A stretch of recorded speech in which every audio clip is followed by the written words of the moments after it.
चलिए सब कोई कॉपी निकाल लें, हम लोग चैप्टर स्टार्ट करते हैं। मैंने वीडियो ऑफ रखा है क्योंकि नेटवर्क बार बार इशू होता है, कट जा रहा है इसीलिए।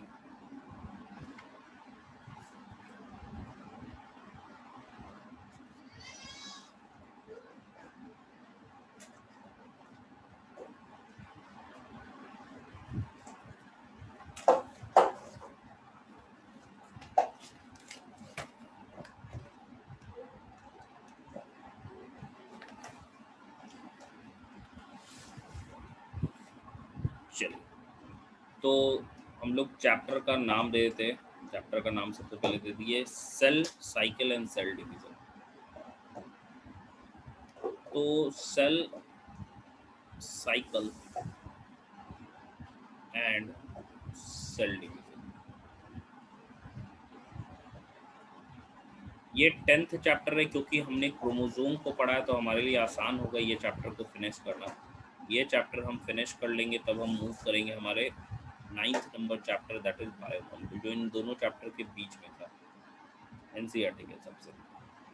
तो अगर मैं सबसे पहले सेल डिवीज़न की बात कर रहा हूँ, तभी हमको समझ में आएगा सेल साइकिल क्या होता है।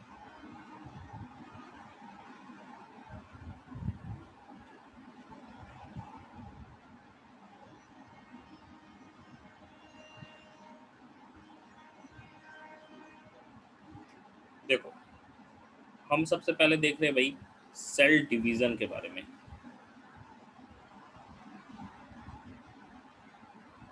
प्रियांशु, आपने कब ज्वाइन किया है? इधर ही ज्वाइन किया है क्या?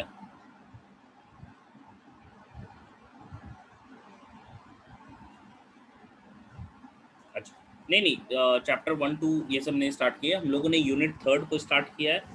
यूनिट 3 में सेल सबसे पहला जो चैप्टर है, क्योंकि वो बेसिक चैप्टर है। एनसीईआरटी में चैप्टर 8 है, लेकिन क्योंकि वो बेसिक चैप्टर है तो उसको पहले हम लोगों ने पढ़ा। फिर सेल साइकिल पढ़ रहे हैं एंड फिर बायोमोलिकुल्स यूनिट 3 कंप्लीट करेंगे, तब हम लोग यूनिट 1 में पढ़ेंगे।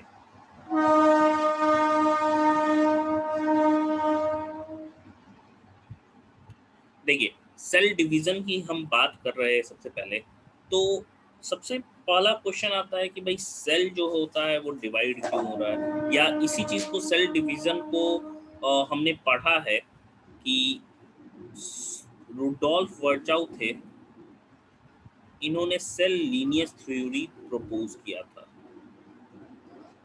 Rudolf Virchow he actually proposed cell lineage theory.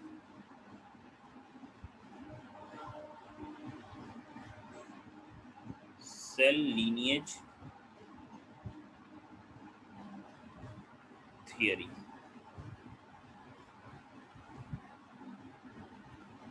Cell lineage theory and cell lineage theory के हिसाब से क्या था कि नए सेल हमेशा पहले से जो सेल रहते हैं उन्हीं से बनते हैं। न्यू सेल्स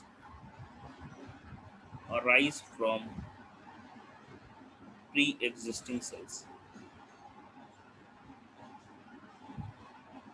इसी चीज को स्ट्रैसबर्गर ने न्यूक्लियस के टर्म्स में बोला था कि नया न्यूक्लियस भी जो होता है भाई पुराने वाले न्यूक्लियस से ही आता है। अगर मैं सेल डिवीजन के टाइप्स की बात करूं, ठीक है, सेल डिवीजन के टाइप्स की बात करूं तो बेसिकली 2 तरह का सेल डिवीजन हमें पढ़ना होता है, ठीक है। लेकिन हम पढ़ेंगे 3 तरह का सेल डिवीजन या 3 टाइप को पढ़ेंगे। सबसे पहला जो हमारा टाइप है भाई, इसको तो नॉर्मल सेल डिवीजन या माइटोसिस हम कह सकते हैं। दूसरा टाइप होता है मियोसिस, जो कि ज़्यादातर रिप्रोडक्टिव सेल्स में देखने को हमको मिलता है या रिप्रोडक्शन के दौरान। एंड तीसरा होता है एमाइटोसिस। तीसरा होता है एमाइटोसिस। तो पहला हम लोगों का क्या हो गया, माइटोसिस। दूसरा हो गया meiosis and third one is amitosis. Amitosis की भाई हम बात कर रहे हैं तो एमाइटोसिस क्या है, प्रोकैरियोटिक में देखने को मिलता है, ठीक है। मतलब क्या डिफरेंस होता है देख लेंगे हम लोग।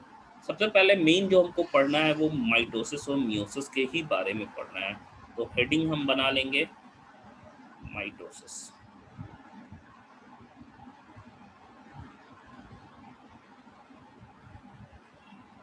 माइटोसिस माइटोसिस टर्म जो था वो फ्लेमिंग ने प्रपोज किया था। फ्लेमिंग, बट ये टर्मिनोलॉजी को दिए थे, टर्म को। अगर मैं डिटेल स्टडी की बात करूं तो वो स्नाइडेरिया ने किया था, या स्नाइडर ने किया था, सॉरी, स्नाइडर, कि कैसे होता है माइटोसिस, इन्होंने स्टडी किया था। टर्मिनोलॉजी फ्लेमिंग ने दिया था। एंड माइटोसिस को एक लाइन में अगर मैं कहूँ तो ये एक ऐसा सेल डिवीज़न है जो कि जेनेटिकली आइडेंटिकल सेल्स को प्रोड्यूस करता है।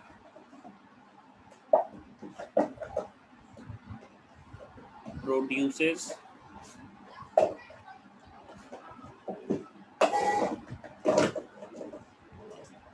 Genetically genetically identical sales, identical sales, genetically identical sales.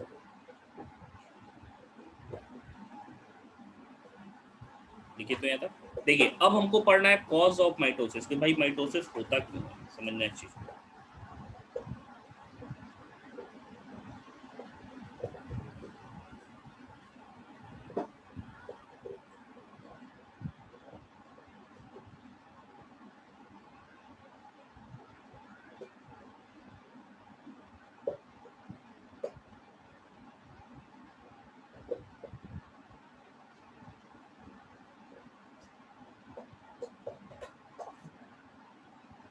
ठीक है।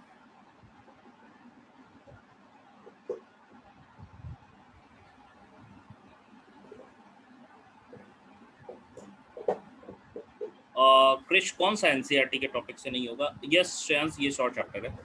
कौन सा टॉपिक छूट रहा है?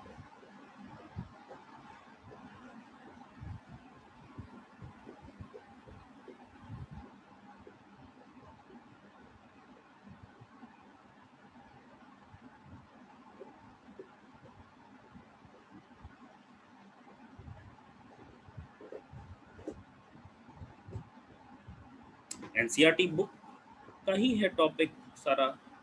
कोई आई थिंक, हाँ, थोड़ा सा ज़्यादा है। थोड़ा क्या हम कह सकते हैं, सिंपल समझना। अगर मैं आपको समझाऊं इस चीज़ को लेके, तो एनसीईआरटी बुक को समझने के लिए, पढ़ने के लिए नहीं बोल रहे। पढ़ के तो तुरंत ही वो ख़त्म हो जाएगा। ठीक है, समझने के लिए बोल रहे, क्योंकि पढ़ के याद नहीं कर पाओगे, समझे रहोगे तब याद होता है। और कंसेप्ट क्लैरिटी काफ़ी इम्पोर्टेंट है, तो उसके लिए आपको थोड़ा सा बाहर से तो पढ़ना ही पड़ेगा, पूरा इनलार्ज करके चीज़ों को।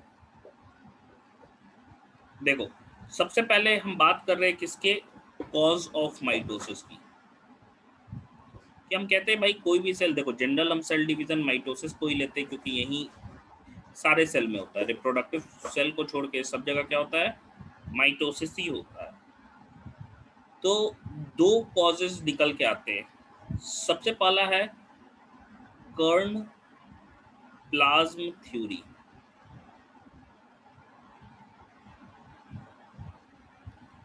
कर्ण प्लाज्म थियरी। कर्ण प्लाज्म थियरी कहने का मतलब क्या होता है? कर्ण कहते हैं ना हम लोग कर्नेल को, या बीच के सेंट्रल पॉइंट को कहते हैं कर्ण। तो ये हर्टविग ने दिया था। हर्टविग नाम के साइंटिस्ट थे जिन्होंने ये कर्ण प्लाज्म थ्योरी दिया था। एंड उन्होंने कहा कि भाई माइटोसिस क्यों होता है? तो माइटोसिस इसलिए होता है क्योंकि जो कैरियोप्लाज्मिक इंडेक्स है इसमें डिस्टरबेंस होता है। इनका कहना था कि माइटोसिस भाई इसलिए होता है, mitosis occurs due to disturbance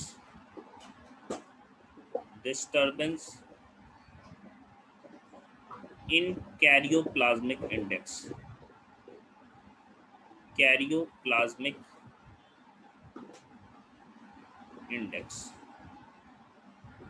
अब समझना इस चीज को, हम बात कर रहे हैं कैरियोप्लाज्मिक इंडेक्स की।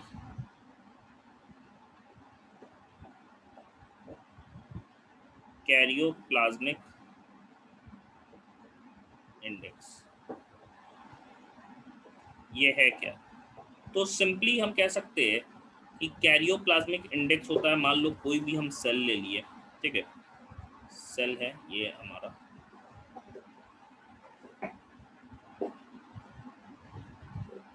ये इसका न्यूक्लियस है, ठीक है।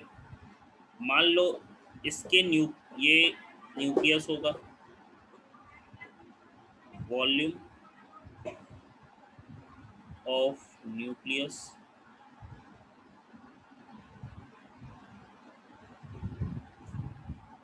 या ये न्यूक्लियस ही वॉल्यूम कैलकुलेट, ये क्या हो गया, इसका न्यूक्लियस हो गया। एंड ये क्या हो गया भाई, इसका साइटोप्लाज्म हो गया, साइटोप्लाज्म हो गया, ठीक है। अब देखो कैरियोप्लाज्मिक इंडेक्स हम लोग कहते हैं किसको है, कैरियोप्लाज्मिक इंडेक्स कहते हैं वॉल्यूम ऑफ न्यूक्लियस की तुलना में ना साइटोप्लाज्म का वॉल्यूम क्या होता है, यही होता है कैरियोप्लाज्मिक। कैरियो मतलब न्यूक्लियस के लिए वर्ड यूज करते हैं हम लोग, एंड प्लाज्मिक फॉर साइटोप्लाज्म। तो वॉल्यूम ऑफ न्यूक्लियस, इसकी तुलना में साइटोप्लाज्म का वॉल्यूम कितना होता है, वॉल्यूम ऑफ साइटोप्लाज्म।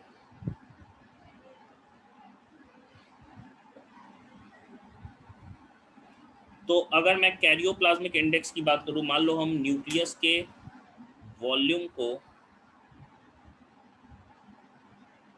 ऐसे कैलकुलेट कर सकते हैं कि वॉल्यूम ऑफ न्यूक्लियस, इसको वी एन से रिप्रेजेंट किए, एंड वॉल्यूम ऑफ साइटोप्लाज्म कैसे कैलकुलेट कर सकते हैं, मान लो हम कह रहे हैं कि सेल के पूरे वॉल्यूम में से अगर न्यूक्लियस का वॉल्यूम हटा दे तो बचा कुछ वॉल्यूम किसका रह जाएगा, साइटोप्लाज्म का। तो by volume of cell VC minus volume of nucleus V N. तो यही है कैरियोप्लाज्मिक इंडेक्स, शॉर्ट में हम क्या कह सकते हैं, V N by V C minus V N, यही है के आई। तो हार्टविग ने क्या बोला कि ये वॉल्यूम जो है भाई डिस्टर्ब हो जा रहा है। डिस्टर्ब होने का मतलब कैसे हो गया, देखते हैं हम लोग कैसे डिस्टर्ब होता है, नोट करिए दोस्तों।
हो गया, चलिए देखिए, हम कह रहे भाई ये जो है वॉल्यूम, मान लो हम एक एग्जाम्पल के ही रूप में ले रहे हैं, ये दो सेल है, समझना इस चीज को। ये पहले बिफोर था, अब ये क्या हो गया, खाया पिया बड़ा हो गया, ठीक है। लेकिन न्यूक्लियस भाई इसका इतना ही बड़ा है, ये आफ्टर है। अगर मान लो इस समय हम बोल रहे हैं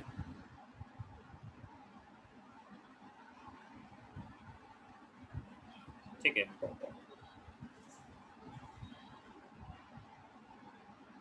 इस समय बोल रहे हैं volume of nucleus, volume of cell, volume of cytoplasm. मान लो से कुछ भी यूनिट के रूप में लिख लेते हैं। मान लो हम बोल रहे हैं कि वॉल्यूम ऑफ जो न्यूक्लियस है वो 5 यूनिट है, ठीक है, 5 यूनिट्स। इसमें क्या है, वॉल्यूम ऑफ सेल मान लो हम कह सकते हैं 20 यूनिट्स है। तो वॉल्यूम ऑफ साइटोप्लाज्म कितना हो गया? वॉल्यूम ऑफ सेल में से वॉल्यूम ऑफ न्यूक्लियस हम घटा दिए, क्या हो जाएगा? 15 यूनिट्स हो जाएगा। अब सेल जो है खाया पिया बड़ा हो गया, तो न्यूक्लियस का तो वही रह गया। मान लो हम कह रहे हैं, एग्जाम्पल के तौर पे बोल रही है, उसको मत समझना यूनिट है तो यूनिट बोल देंगे। ये 30 यूनिट्स हो गया, मान लो साइट सेल का वॉल्यूम अब बढ़ गया है, तो साइटोप्लाज्म का वॉल्यूम कितना हो गया? 25 यूनिट्स। तो एक्चुअली अगर मैं कैरियोप्लाज्मिक इंडेक्स की इसकी बात कर रहा हूँ, तो कैरियोप्लाज्मिक इंडेक्स इसका कितना था? न्यूक्लियस का वॉल्यूम बाई साइटोप्लाज्म के वॉल्यूम को ही हम कह रहे हैं, मतलब 5/15 कह रहे हैं। तो क्या हो जाएगा? 1/3 होगा। इसमें क्या हो जाएगा, अगर हम लोग देखते हैं तो कितना हो जाएगा? 5। न्यूक्लियस का वॉल्यूम इतना ही रह गया, लेकिन साइटोप्लाज्म का वॉल्यूम क्या हो गया? बढ़ गया, जिसके कारण ये जो रेशियो है वो क्या हो गया? पहले की तुलना में डिक्रीज हो गया। तो हर्टविग ने ये कहा कि भाई सेल जब बड़ा होता है ना, तो उसका कैरियोप्लाज्मिक इंडेक्स डिक्रीज हो जाता है, एंड उसी को रीस्टोर करने के लिए वो डिवाइड कर जाता है, ठीक है। तो हम कह सकते हैं हर्टविग के हिसाब से इनका कहना क्या था? Cell divides due to cell divides to restore the karyoplasmic index, which is increased karyoplasmic index, which is decreased when cell grows, when cell grows। तो ये है पहला कारण भाई, क्योंकि हर्टविग ने बताया था कि भाई कैरियोप्लाज्मिक इंडेक्स का ही रीस्टोरेशन होता है, क्योंकि जब भी सेल बड़ा होता है उसका कैरियोप्लाज्मिक इंडेक्स क्या हो जाता है? घट जाता है, क्योंकि उसका साइटोप्लाज्म बढ़ जाता है।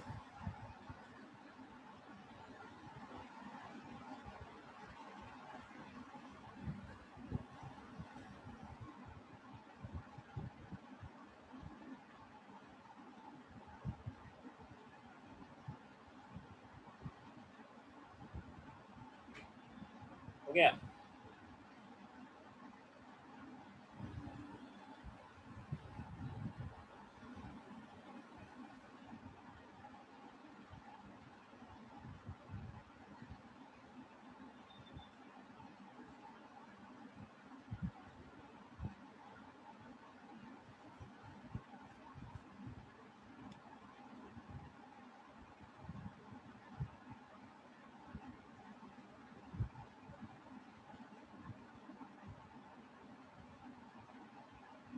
देखिए, हो गया, लिख लिए।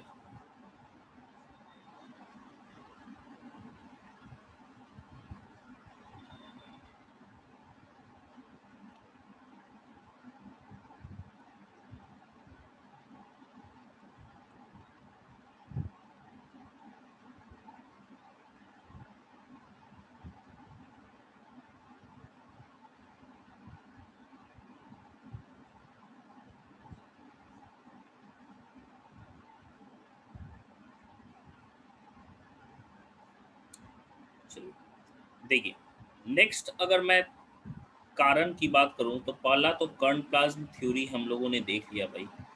दूसरा जो है कारण, वो है सरफेस एरिया, सरफेस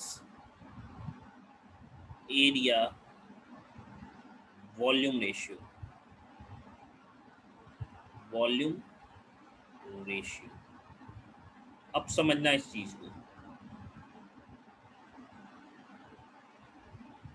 जैसे मान लो कोई भी सेल को हम कंसीडर कर रहे हैं, मान लो कि एक स्फेरिकल स्ट्रक्चर के रूप में ही कंसीडर कर रहे हैं। ये इसका न्यूक्लियस है, ये इसका क्या हो गया, सरफेस एरिया हो गया, ठीक है।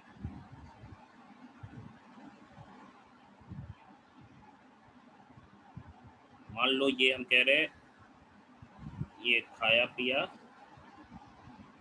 बड़ा हो गया, मान के चलो ये एनिमल सेल है, एंड इसको इसका ये जो हो गया यहाँ से यहाँ तक, ये इसका रेडियस हो गया जिस पे ये मान लो 2r है, ये r है, ठीक है। हम सरफेस एरिया और वॉल्यूम रेशियो की बात कर रहे हैं। ये सेल बिफोर हो गया, ये सेल आफ्टर हो गया। अब देखो सिंपल सा चीज़ है, सेल को जो भी चीज़ जिंदा रहता है, वो जो भी मटेरियल्स चाहिए होता है, वो कहाँ से लेगा, वो बाहर से लेगा। और बाहर से मटेरियल्स जमा कहाँ होंगे, उसके सरफेस पे आएंगे तभी तो। मतलब जितना ज़्यादा सरफेस एरिया होगा उसका, उतना ज़्यादा वो मटेरियल क्या होगा, ले पाएगा। तो अगर मान लो सेल खा पी के बड़ा हो जा रहा है, तो इसका मेटाबॉलिज्म भी तो क्या हो रहा है, बढ़ जा रहा है, क्योंकि अब क्या है, ज़्यादा उसको मटेरियल्स चाहिए होगा, साइटोप्लाज्म का क्वांटिटी बढ़ गया है, तो उसको जो भी सब्सटेंसेस अब चाहिए वो सरफेस एरिया से ही लेगा वो। लेकिन अब उतना ज़्यादा सरफेस एरिया नहीं है उसके पास। क्यों भाई, क्योंकि वॉल्यूम की तुलना में सरफेस एरिया उतना ज़्यादा नहीं बढ़ता है। जैसे अगर मान लो हम वॉल्यूम की बात कर रहे हैं, तो वॉल्यूम क्या है, मान लो वॉल्यूम है स्फीयर है, तो आपने वॉल्यूम पढ़ा है 4/3 पाई आर क्यूब बोलते हैं। लेकिन अगर मैं इसके बात करूं जो 2r हो चुका है, क्या हो जाएगा, 4/3 पाई आर और 2r का क्यूब। तो ऐसे अगर हम लोग देखेंगे तो क्या हो जाएगा, 4/3 पाई इंटू 8r क्यूब। अगर मैं इस वॉल्यूम की बात कर रहा हूँ तो क्या हो जाएगा, 8 इंटू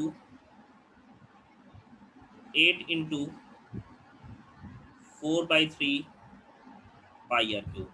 मतलब इस वॉल्यूम को अगर मान लो हम V1 कंसीडर कर रहे हैं, ठीक है, V1 कंसीडर कर रहे हैं, तो V2 क्या हो जाएगा,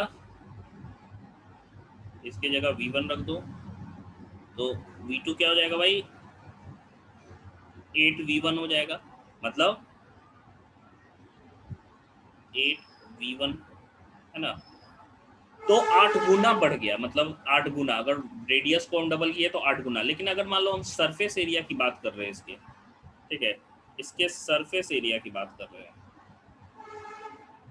सरफेस एरिया, तो सरफेस एरिया की हम बात कर रहे हैं, तो भाई यहाँ पे क्या हो जाएगा, सरफेस एरिया क्या होता है, 4 पाई r² होता है, स्क्वायर होता है।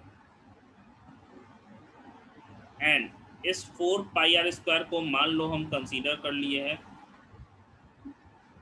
S1, तो S2 क्या हो जाएगा, S2 में डबल कर दिए हम रेडियस को, ठीक है, डबल कर दिए तो क्या हो जाएगा, 4 पाई 2r², यानी कि क्या हो जाएगा, 4 इंटू 4 पाई r², यानी कि हम इसके जगह क्या लिख सकते हैं, इसके जगह V1 S1 लिख सकते हैं, तो 4S1।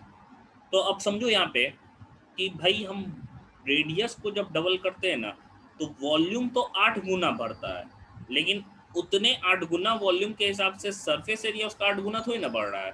सरफेस एरिया क्या बन गया, 4 गुना बढ़ा, ठीक है, 4 टाइम्स इंक्रीज हुआ।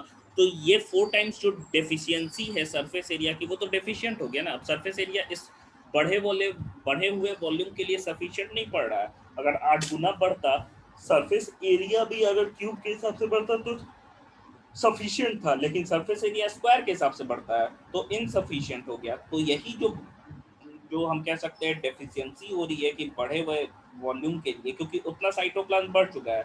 अब उतना साइटोप्लाज्म के लिए क्या चाहिए, उतना ज़्यादा सरफेस एरिया चाहिए, ताकि उतने मटेरियल्स को वो ले पाएगा। तो वो सरफेस एरिया तो उसको नहीं मिल पाता है, इसी कारण से सेल क्या हो जाता है, डिवाइड कर जाता है। समझ में आया।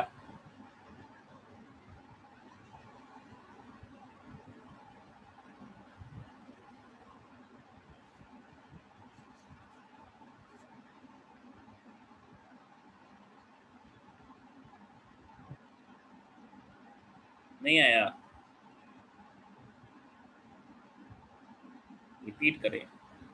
देखो यहाँ पे क्लियरली समझो, सेल, ये सेल था, खाया पिया बड़ा हो गया, रेडियस इसका डबल हो गया, तो वॉल्यूम इसका कितना बढ़ गया पहले वाले की तुलना में, V1 वॉल्यूम की तुलना में V2 कितना बढ़ा, 8 गुना बढ़ा। लेकिन अगर मान लो इसका सरफेस एरिया हम काउंट करेंगे तो इसी R से R2R होने के लिए जो सरफेस एरिया S1 था वो S2 कितना बढ़ गया, तो 4 गुना बढ़ा। तो अभी भी वॉल्यूम तो 8 गुना बढ़ा ना, सरफेस एरिया कितना बढ़ गया, 4 गुना, तो डेफिशिएंसी है ना, अभी तो 4 गुना और बढ़ता तब तो मेंटेन हो पाता, क्योंकि इतने वॉल्यूम के लिए इतना सरफेस एरिया था, V1 के लिए S1 था, तो V2 के लिए भी क्या होना चाहिए था, अगर 8 V1 हुआ तो S2 फिर कितना होना चाहिए था, 8 S1 होना चाहिए था, लेकिन ऐसा नहीं हुआ। क्यों? क्योंकि सरफेस एरिया, एरिया है ना, स्क्वायर के हिसाब से बढ़ता है, ये क्या है, क्यूब के हिसाब से बढ़ता है, इसी वजह से हम लिख सकते हैं इसमें, अ cell draws all the materials, all the materials needed for its maintenance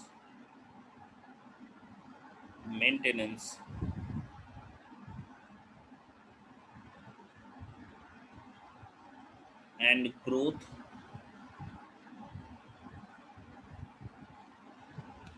from its surface, from its surface.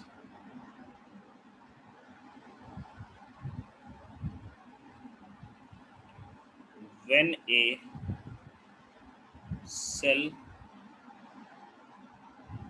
grows in size,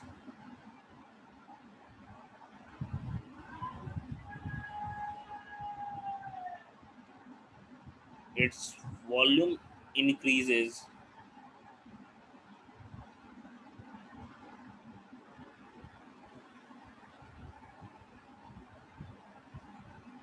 more than more than its surface, its surface।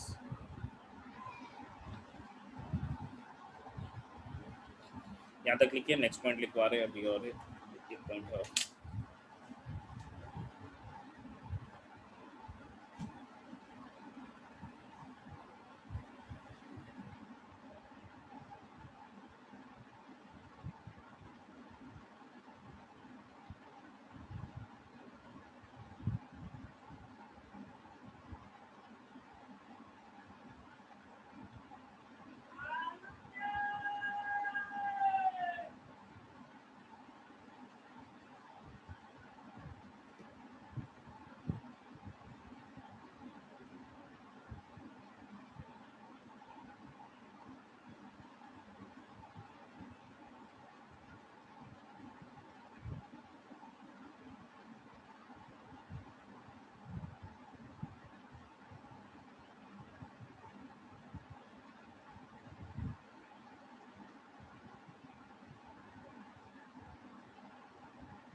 हो गया,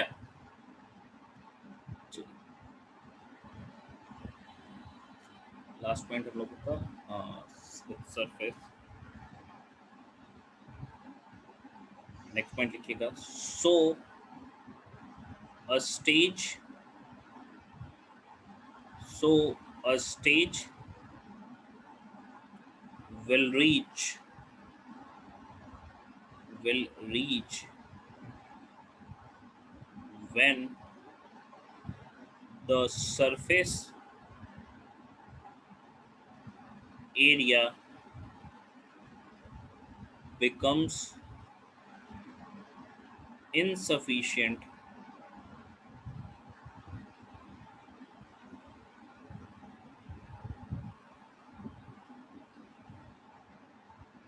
to draw the material, to draw the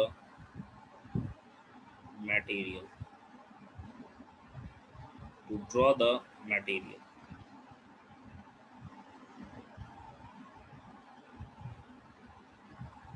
At such stage, cell starts divide, cells start divide. तो यही चीज़ हो रहा है भाई, surface area जितना बढ़ना चाहिए क्योंकि वॉल्यूम उतना बढ़ जाता है, लेकिन उतना नहीं बढ़ पाता है, इसीलिए सेल क्या होता है, डिवाइड करता है। ये था हमारा सेल डिवीजन माइटोसिस में कि भाई क्यों होता है माइटोसिस। नेक्स्ट हमको मेनली पढ़ना है, देखो नॉर्मल हम सेल डिवीजन की जब भी बात करेंगे ना तो वो माइटोसिस ही होगा, एंड मियोसिस की बात हम करते हैं सिर्फ और सिर्फ रिप्रोडक्टिव सेल्स में। तो नेक्स्ट हमको पढ़ना है टॉपिक, वो है सेल साइकिल। सेल साइकिल,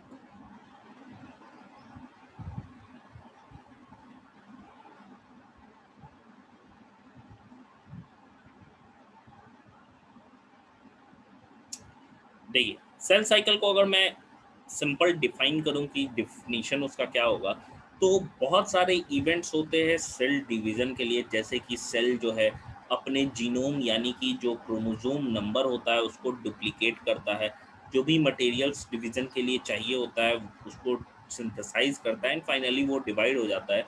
ये टोटल जो इवेंट जो चल रहा है इसी को हम लोग क्या कहते हैं, सेल साइकिल कहते हैं। ठीक है, इसी को हम लोग सेल साइकिल कहते हैं। तो अगर मैं डेफिनेशन की बात करूं तो it is a sequence of events, the sequence of events of events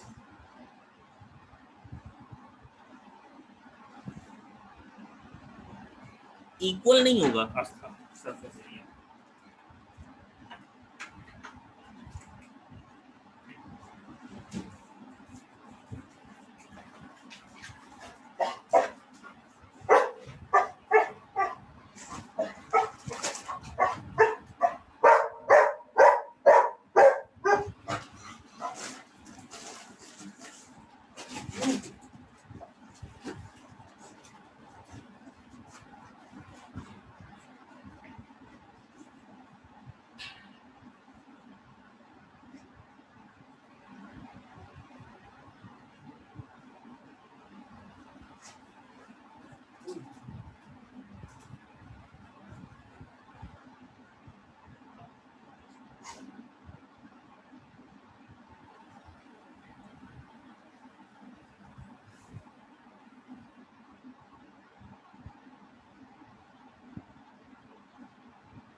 हाँ, लिखे तो the sequence of events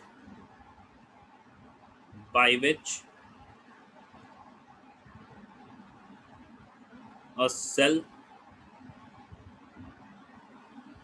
duplicates its genome, its genome synthesizes the other constituents the other constituents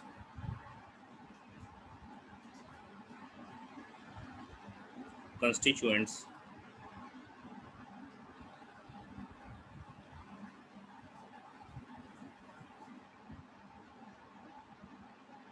of the cell। देखो जो भी organelles है वो duplicate करते हैं एंड इवेंचुअली जो सेल जो है वो भाई डिवाइड कर जाता है। Eventually cell divides into two daughter cells।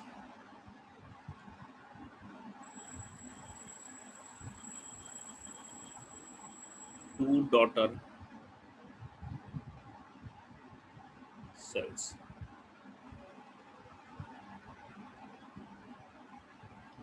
is termed as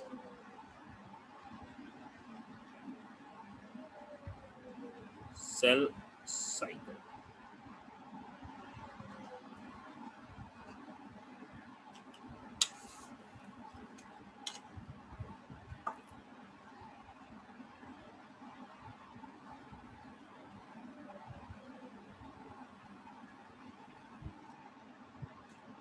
अब देखो इसके बाद से हम लोग फेजेस ऑफ सेल साइकिल की बात करेंगे।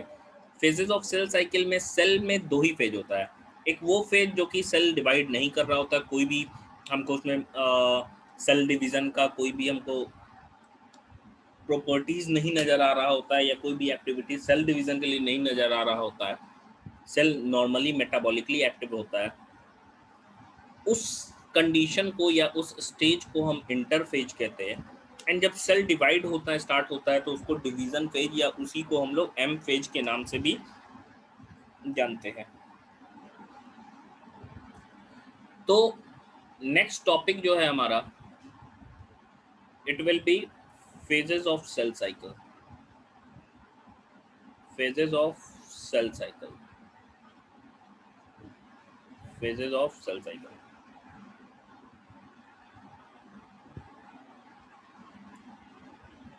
तो भाई दो फेज हमको देखने को मिलता है।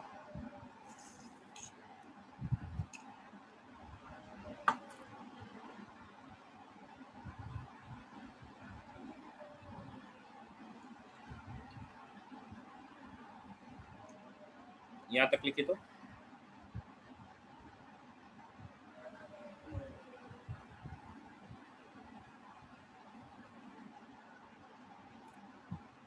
सरफेस एरिया वॉल्यूम की तुलना में बढ़ जाए तो वैसा कभी होगा नहीं कि सरफेस एरिया बढ़ जाता है। वॉल्यूम की तुलना में बढ़ जाता है जब उसमें सेलुलर अपेंडेजेस होता है, जैसे विलाई वगैरह हो गया। तो जहाँ एब्जॉर्प्शन वगैरह करना होता है वहाँ सरफेस एरिया बढ़ जाता है। देखते हो सेल का जो मेम्ब्रेन होता है वो फोल्डेड होता है मल्टीपल फोल्ड्स में। तो जब एब्जॉर्प्शन वगैरह करना होता है तब मॉडिफिकेशन होता है सेल का, नॉर्मली डिवीजन के लिए नहीं बढ़ता है।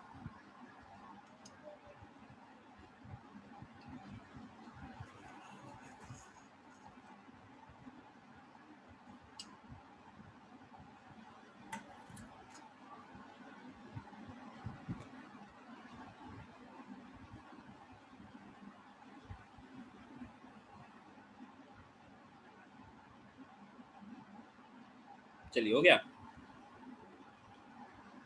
तो अगर मैं फेजेस की बात करूं तो भाई दो फेज हमको नजर आ रहा है। एक क्या हो गया, interphase, when cell is not dividing, when cell is not dividing, when cell is not dividing। दूसरा हो गया डिवीजन फेज या एम फेज। डिवीजन फेज या इसी को हम एम फेज या माइटोसिस फेज भी कह सकते हैं।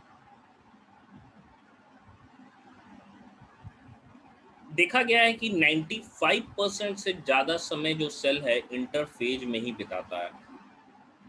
ठीक है, अगर मैं टोटलिटी की बात करूं तो 95% of total time, total life, ये सिर्फ और सिर्फ 5% के ही आसपास होता है। जैसे ह्यूमन सेल की बात करूँ तो 95% से भी ज़्यादा होता है, 24 साइक आवर्स में डिवाइड करता है।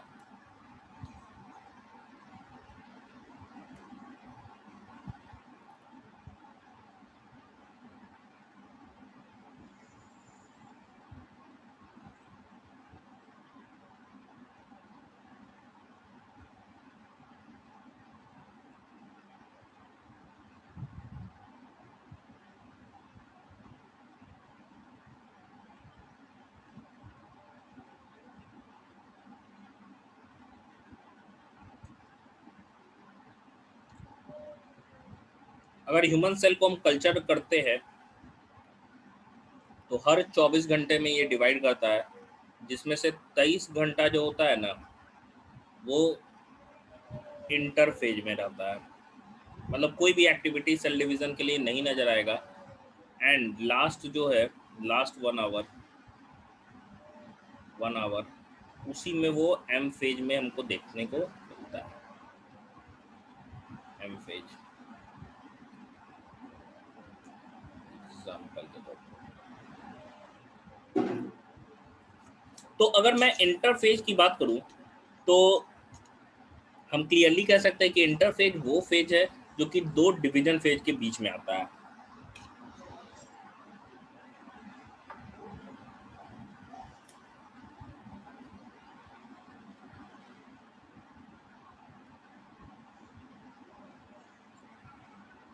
तो फर्स्ट हेडिंग बना लीजिएगा, interphase.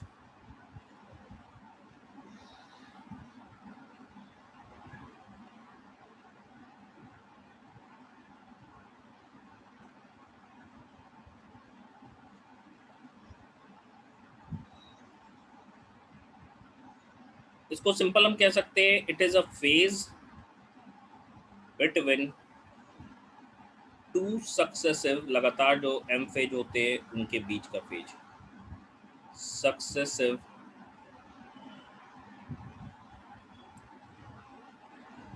M phase,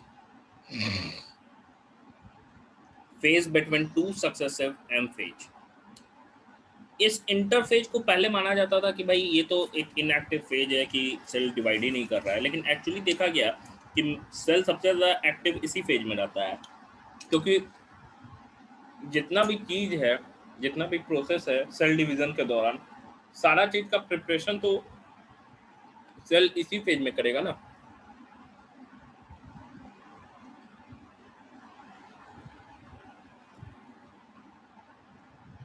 most active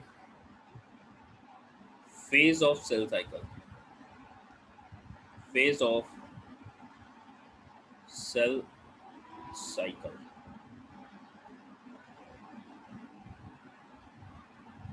इसी समय मेटाबॉलिज्म जो सेल का होता है वो बढ़ जाता है। Metabolism of cell, metabolism of cell increases,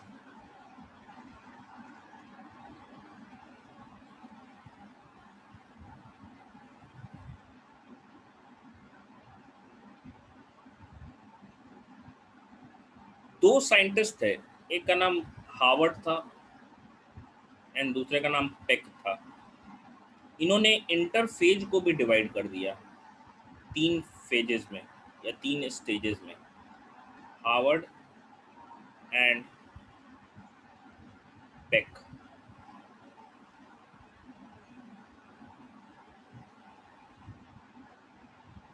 इन्होंने डिवाइड किया, डिवाइडेड इंटरफेज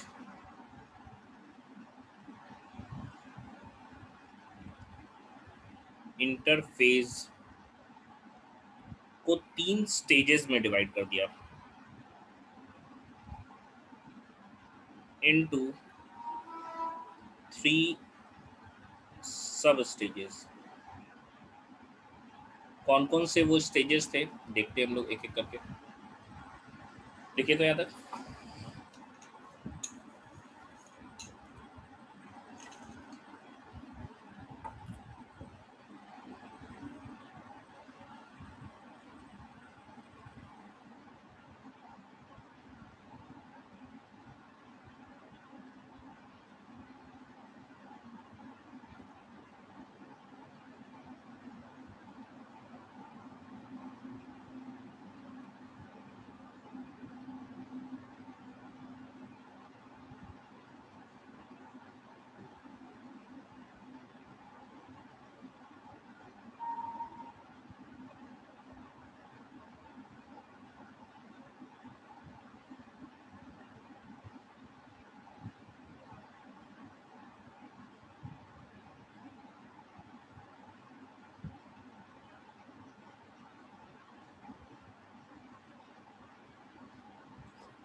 गया।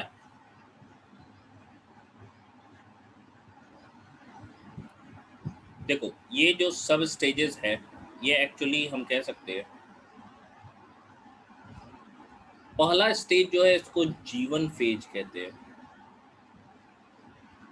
जीवन फेज, या इसी को हम लोग डीएनए सिंथेसिस एस फेज में होता है, जो कि इसके बाद होता है, तो प्री डीएनए सिंथेसिस फेज कहते हैं।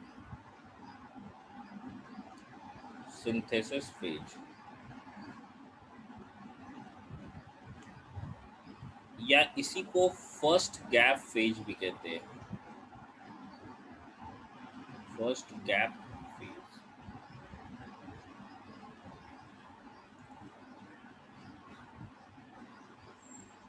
तो ये पहला इंटरफेज का स्टेज हो गया, जिसको हम जीवन स्टेज कहते हैं। एंड इंटरफेज में ये सबसे बड़ा स्टेज होता है।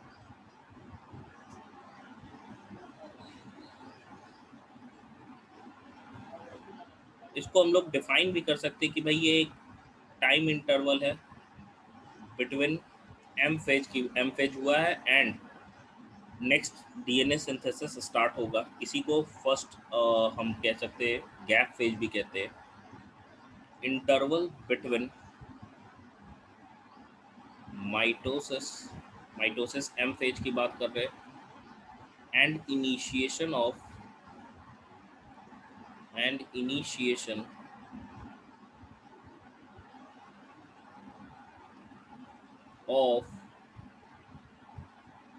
DNA replication.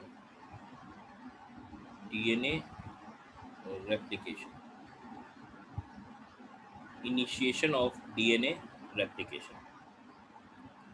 इस फेज के दौरान सेल मेटाबॉलिकली बहुत ज़्यादा एक्टिव रहता है।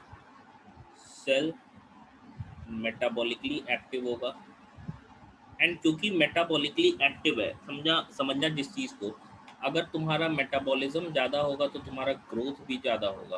क्योंकि मेटाबॉलिज्म ज़्यादा कहने का मतलब चीज़ें जल्दी जल्दी फूटेंगी, फूट के तुमको अच्छे क्वांटिटी में न्यूट्रिएंट्स प्रोवाइड हो जाएंगे, तो तुम ग्रो करोगे। मेटाबॉलिकली एक्टिव होता है एंड कंटिन्यूअसली ग्रो करते रहता है। कंटिन्यूअसली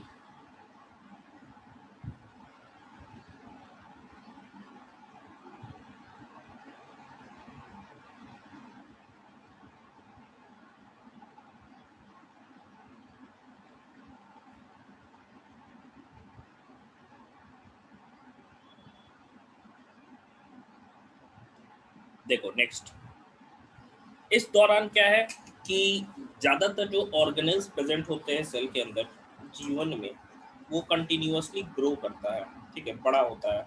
ऑर्गेनेल्स की बात कर रहे हैं एंड वो सिंथेसाइज करते हैं। जैसे ईआर बढ़ेगा, राइबोसोम बढ़ेगा, तो हम कह सकते हैं कि वो different types of RNA and protein का सिंथेसिस करता है।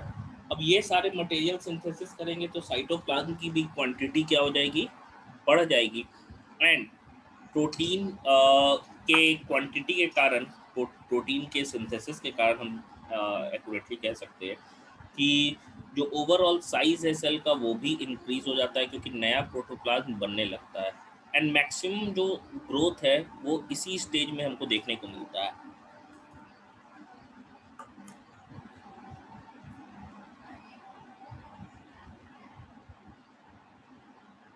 Most of cell organelles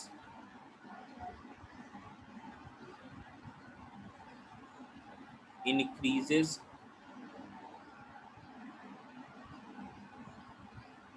in cell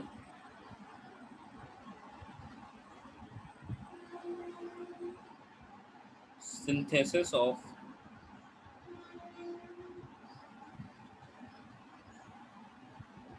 different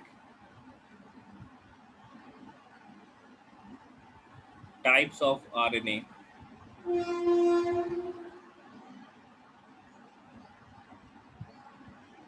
and proteins।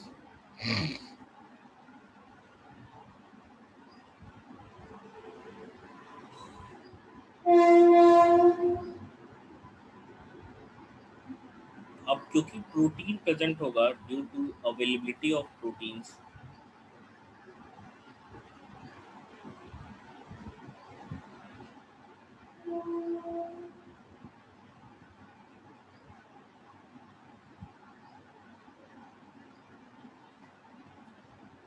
proteins synthesis of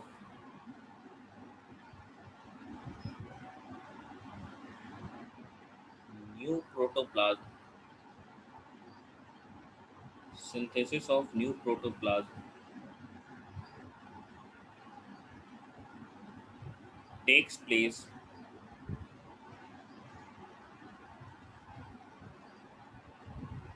in cell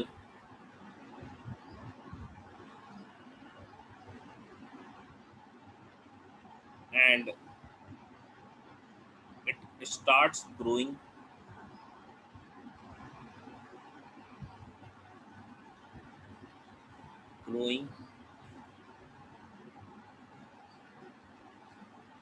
starts growing in size में क्या होगा, बढ़ने लगेगा. Cell grows maximum in Q1.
तो या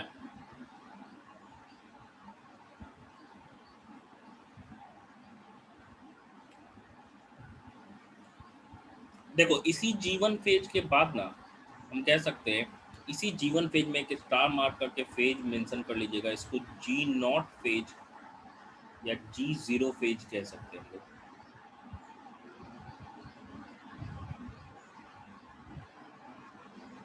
इसी को ना एक इनएक्टिव स्टेज कहते हैं, या इसी को क्विसेंट स्टेज भी हम कहते हैं. कभी कभी सेल्स क्या होते हैं, कुछ सेल्स ऐसे होते हैं बॉडी के जो जीवन फेज से बाहर आ जाते हैं एंड सेल साइकिल से ही वो बाहर आ जाते हैं, एंड फिर जब जरूरत पड़ता है तब डिवाइड करते हैं, एंड बहुत ऐसे सेल्स हैं जो जिंदगी भर डिवाइड नहीं करते हैं.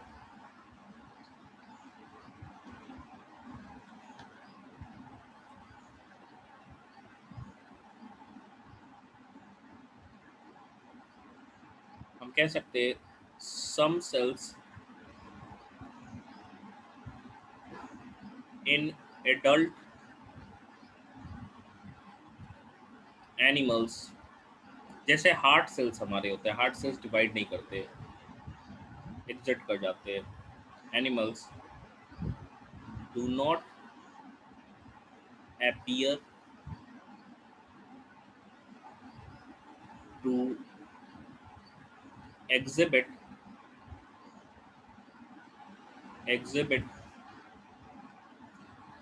division for example heart cells हो गए. ठीक है, हार्ट सेल्स डिवाइड नहीं करते, ये G0 स्टेज में रहते हैं.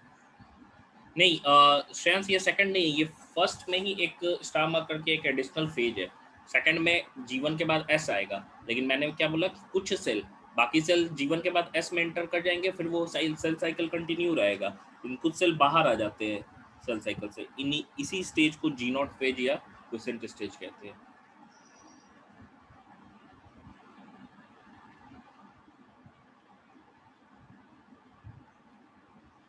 Heart cells and many other cells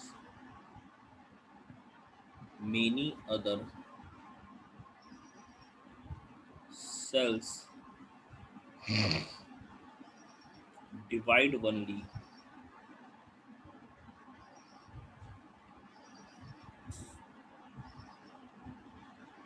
occasionally। मान लो कि जब रिप्लेसमेंट करना है या लॉस्ट सेल को आपको रिप्लेस करना है तो ओकेजनली डिवाइड करेगा, तब तक वो क्या है, जी नॉट स्टेज में ही इंटर रहता है या रहता है। रेस्टिंग फेज भी इसको कहते हैं। As needed to replace damaged cells, damaged cells।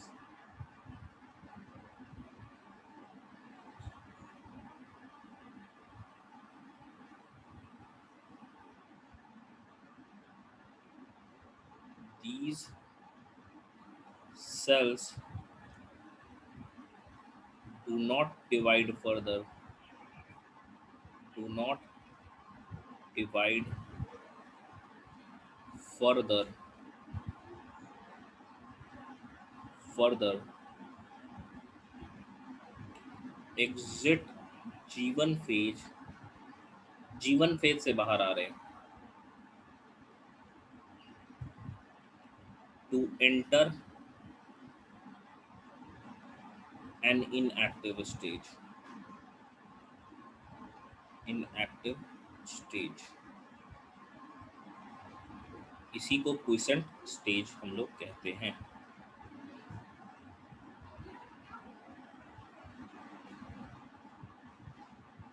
लेकिन सेल जो है इनएक्टिव स्टेज में भी मेटाबॉलिकली एक्टिव होगा, ऐसा नहीं कि मर जाएगा। मेटाबॉलिकली एक्टिव नहीं होता तब वो मर ही जाएगा। इन दिस स्टेज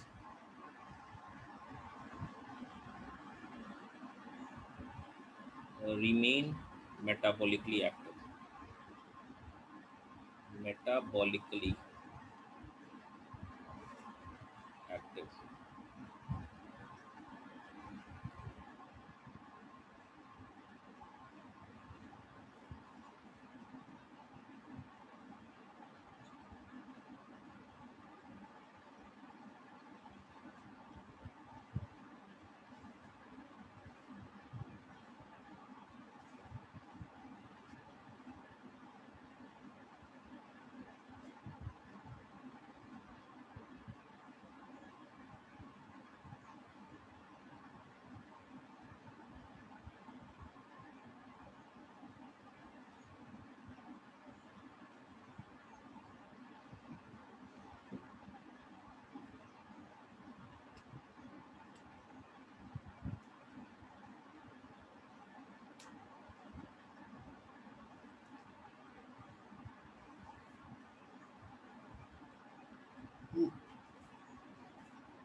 देखिए ब्रेन सेल जो है ना वो जी नॉट स्टेज में हम एक तरीके से तो नहीं कह सकते।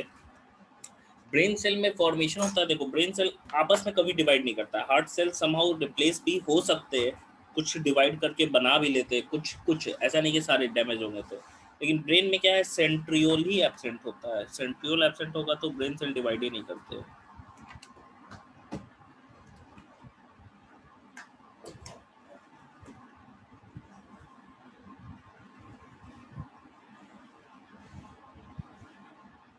यस, किडनी सेल डिवाइड करते हैं।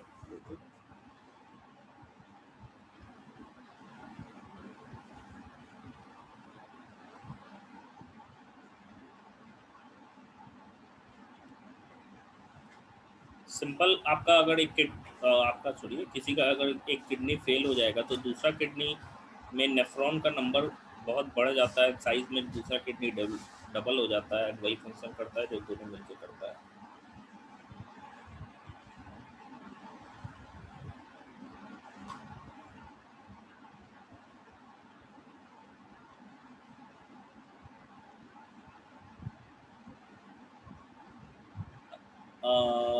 किसी ने कोई क्वेश्चन पूछा है? सेल्स, पहला लाइन पढ़िए। सम सेल्स इन एडल्ट एनिमल्स, पहले डिवाइड करेगा, एडल्ट में नहीं करेगा।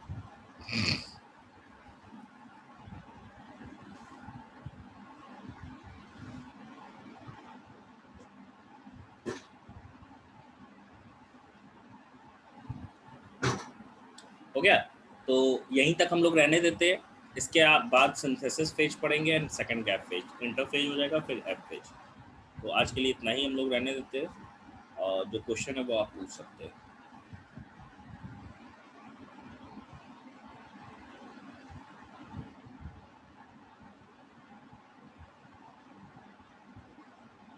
Size of the eye ball, yes, इकलौता ऑर्गन है जो कि बर्थ से लेकर डेथ तक एक ही साइज का रहता है, वो है हमारा आई बॉल।